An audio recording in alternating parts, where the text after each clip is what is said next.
Baru-baru ini, viral di media sosial video CCTV, yang memperlihatkan seorang wanita berjilbab hitam, menerobos markas Polres Pematang Siantar, Sumatera Utara, Sumut dengan menabrak pintu masuk ruang SPKT dengan sepeda motor. Ia mengendarai sepeda motor, BK 5856 TAK. Akibat aksinya itu, pintu dan dinding kaca di ruang SPKT pecah. Belakangan diketahui, wanita itu berinisial FAM, 28 tahun.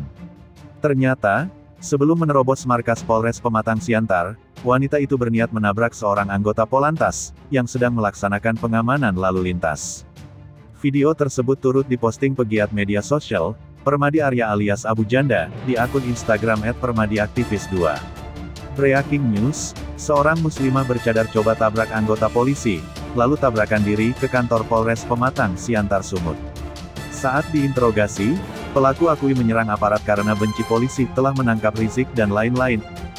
Orang tuanya juga akui pelaku punya pemahaman agama yang ekstrim. Jangan salahkan orang jika takut sama yang bercadar emoji, tidak ada asap kalau tidak ada api, fobia ada ya akibat aksi radikal seperti ini.